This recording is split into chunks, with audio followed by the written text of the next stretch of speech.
பிரைஸ்லார். ஆபகூக் 3:19. ஆண்டவராகிய கர்த்தாவே என் பலன். ஆமென். ஆண்டவராகிய கர்த்தர் என் பலன். சூழ்நிலை எப்படிப்பட்டது என்றால், ஆபகூக் தீர்க்கதரிசியின் சூழ்நிலை, அத்திமரம் துளிவிடாமல் போனாலும், திராட்சை செடிகள் பலன் உண்டாமல் போனாலும், ஒலிவு மரத்தின் பலன் அற்று போனாலும், வயல்கள் தானியத்தை விளைவியாமல் போனாலும், கிடையில் ஆட்டு மந்தைகள் முதலற்று போனாலும், தொழுவத்திலே மாடுகள் இல்லாமல் போனாலும், நாம் தீர்க்கதரிசி அந்த இடத்திலே சொல்லுகிற காரியம், சூழ்நிலையில எல்லாம் சுற்றி பார்க்கிற போது எல்லாமே தோல்வியான நிலை. எந்த விதத்திலும் தானே தன்னை தூக்கி எடுக்கும்படியான நிலை இல்லை.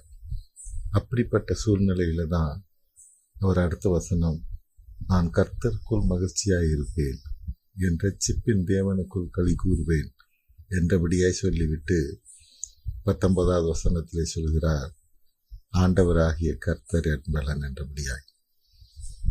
எந்த பக்கமும் தானே தன்னை விடுவிக்கும்படியாய், தன்னை காப்பாற்றும்படியாய், தன்னை தூக்கி எடுக்கும்படியாய் சூழ்நிலை இல்லை.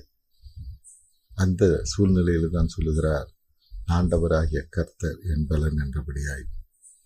எல்லா சூழ்நிலையும் நம்மை கைவிட்ட நேரமாக இருக்கலாம். ஒரு சகோதரி தனக்கு வயிற்று வலி என்றபடியாய் மருத்துவரிடத்தில் செல்கிற போது, மருத்துவர் சொன்னது, அந்த சகோதரியின் தலையிலே ஒரு இடி விழுந்தது போல ஆனது. ஆம், உங்களுக்கு கேன்சர், அதுவும் மிகவும் அதிகமான நிலையிலே உள்ளது என்றபடியாக சொல்லுகிறார். இந்த நிலையிலே அந்த சகோதரி தன் பிள்ளைகளை யோசித்து பார்க்கிற போது, தன் கணவரை, எதிர்காலத்தை யோசிக்கிற போது என்ன செய்வதென்றே தெரியாத ஒரு சூழ்நிலை. அந்த நிலையிலும் தானே ஆண்டவராகிய கர்த்தர் என் பலன் என்றபடியாக தேவனை நோக்கி அவர்கள் பார்க்கிறார்கள். ஆம், 2 ராஜாக்கள் 4:1, கடன் கொடுத்தவன் இப்பொழுது என் 2 குமாரரையும் தன்னை தனக்கு அடிமையாக்கி கொள்வதற்கு வந்தான் என்றால், சூழ்நிலை இப்படிப்பட்ட சூழ்நிலை, கடன் அடைக்க முடியாத சூழ்நிலை. கடன் கொடுத்தவன் தானே பிள்ளைகளை கொண்டு போகும்படியான ஒரு நிலை. அப்பொழுதுதான் தேவன் அந்த இடத்திலே எலிசாவை அனுப்புகிறார். சூழ்நிலை எல்லாம் தானே மாற்றப்படுகிறது.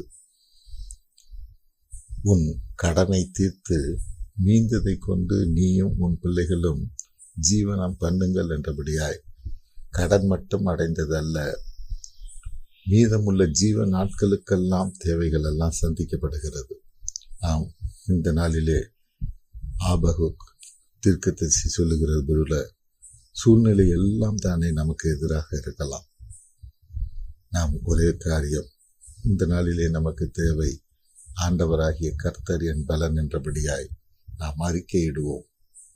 ஒரு பாடல் எனக்கு ஞாபகம் வருகிறது, என் பலனாகிய கர்த்தாவே நான் உண்மையே நம்பியுள்ளேன், கைவிடப்படுவதில்லை என்றபடியான பாடல்.